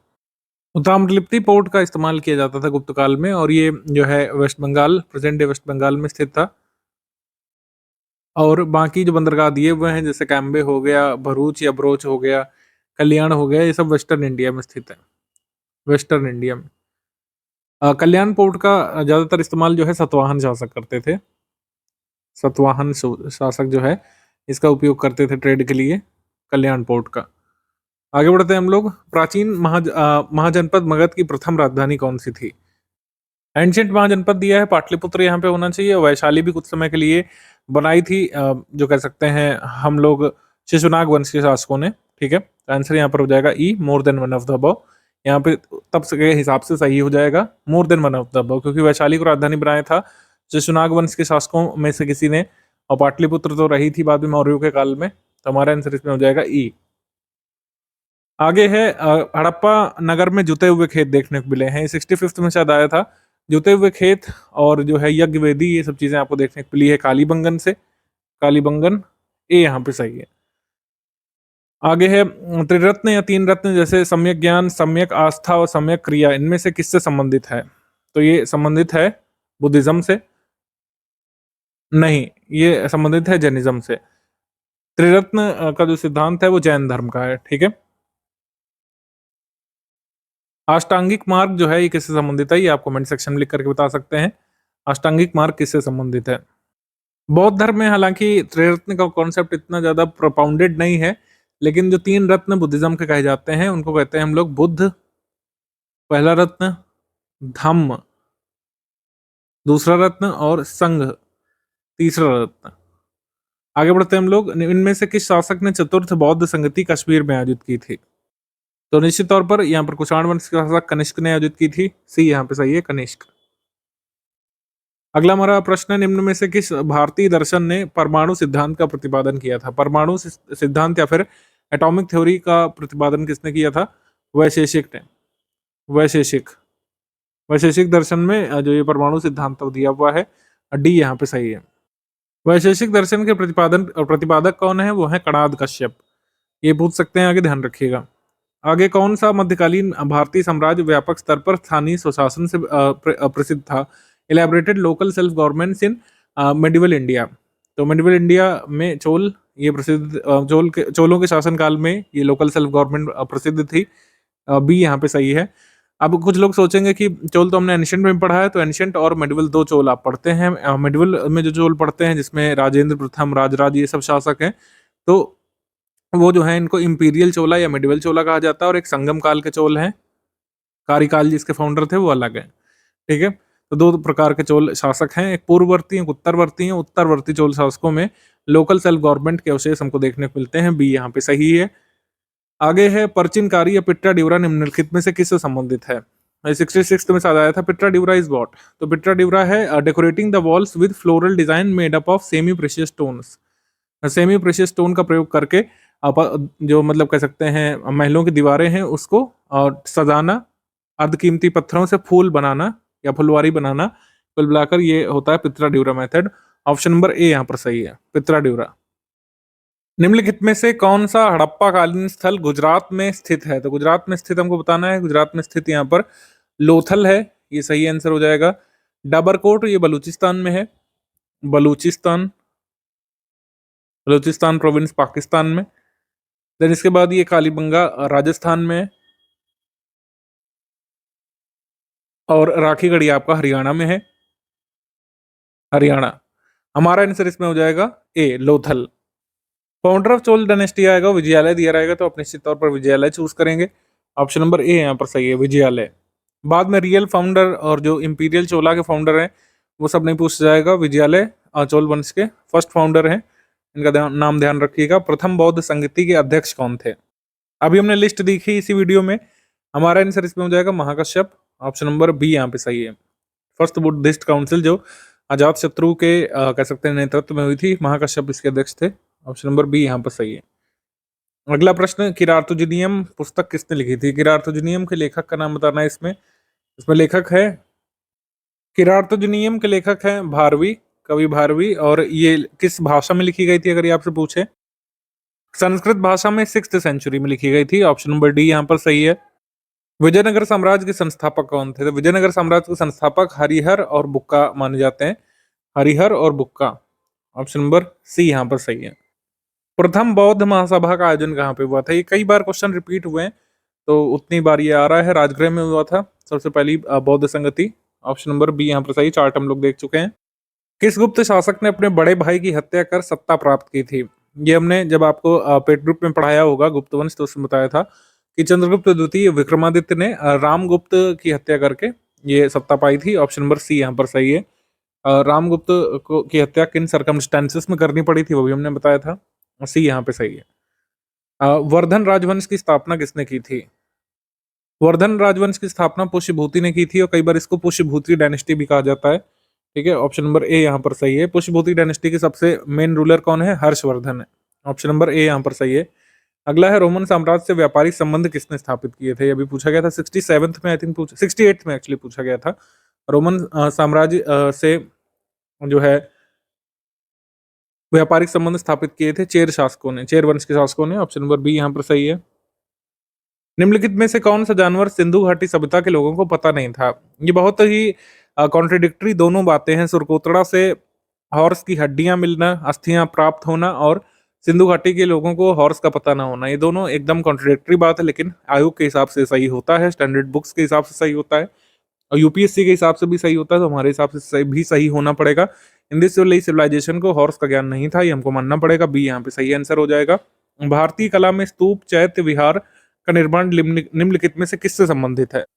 और स्तूप, चैत्य, विहार तीनों अलग अलग अवधारणाएं हैं, किससे संबंधित है? बुद्धिज्म से। ऑप्शन नंबर सी यहाँ पर सही है। स्तूप, चैत्य और जो ये विहार बनाए जाते हैं बुद्धिज्म से संबंधित है। सी। बोधिसत्व पद्म पाणी की पेंटिंग कहाँ पे स्थित है? बोधिसत्व पद्म पाणी की पेंटिंग मिलती है आपको जनता से। ऑप्शन नंबर सी यहाँ पर सही है। बोधिसत्व पद्म पाणी, ये 69th में पूछा गया था। और 69th में दो स्टेटमेंट आए थे। फाहियान एक चीनी यात्री था जो हर्ष के काल में आया था, गलत है। हर्ष के काल में हुइनसांग आए थे, और हुइनसांग जो है चंद्रगुप्त के काल में आए थे, दिया हुआ, ये भी गलत हो जाएगा। हुइनसांग जो है ये फाहियान, मतलब ये हुइनसांग जो है हर्षवर्धन के काल में आए थे, और ये फाहियान जो है चंद्रगुप्त द्वितीय काल में आए थे। क्रिस क्रॉस दिया है, दोनों स्टेटमेंट यहाँ पर रॉन्ग हो जाएंगी। नन ऑफ द अबव यहाँ पर ऑफिशियल की के हिसाब से सही था, डी।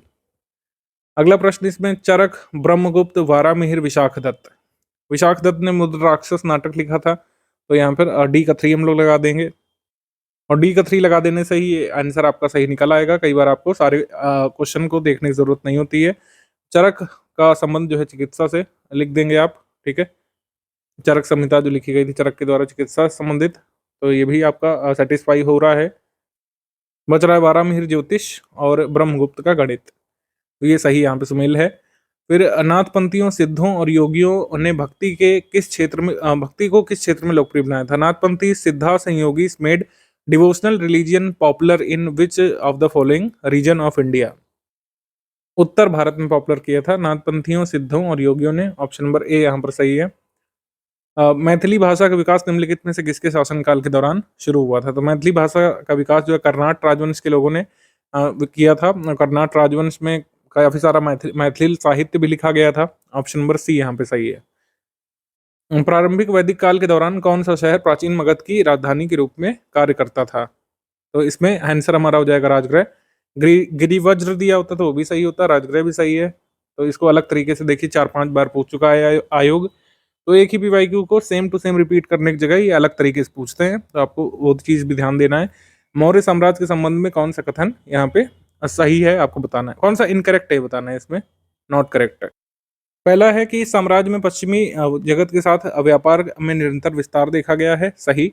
मौर्य और हेलेनिस्टिक राजाओं के बीच दूतों का आदान प्रदान हुआ, ये हम देखते रहे हैं, ये भी सही है, ठीक है। और फिर मौर्य काल के प्रमुख स्रोतों में इतिहास के रूप में अर्थशास्त्र का उपयोग करने में कोई विवाद नहीं था, ये गलत है। अर्थशास्त्र का उपयोग करने में हिस्टोरियंस के बीच विवाद रहा है कि अर्थशास्त्र को as a source of history use किया जाए या फिर नहीं। थॉमस आर ट्रॉटमैन ने अर्थशास्त्र का कंप्यूटर आधारित सांख्यिकी विश्लेषण किया था, ये सही। Thomas R Trautmann conducted computer aided statistical analysis of the Arthashastra. Bahapur Srinivaspuri, ये माइनर रॉक एडिक्ट जो है अशोका का, ये रणथंभौर राजस्थान में स्थित है, ये वाला इनकरेक्ट स्टेटमेंट है, क्योंकि ये बाहापुर इंस्क्रिप्शन जो है ये माइनर रॉक एडिक्ट कहाँ पे है? साउथ दिल्ली में, ठीक है, ये दिल्ली में स्थित है, रणथंभौर में नहीं है। बाहापुर या श्रीनिवासपुरी माइनर रॉक एडिक्ट ये दिल्ली में हमारा आंसर इसमें हो जाएगा 3 और 5 ओनली इनकरेक्ट है। तो मल्टीपल स्टेटमेंट वाले क्वेश्चन भी अब बीपीएससी पूछ सकता है, और जितने आपने पीवाईक्यू पढ़े इनके फैक्ट जो है मल्टीपल स्टेटमेंट के रूप में पूछे जा सकते हैं।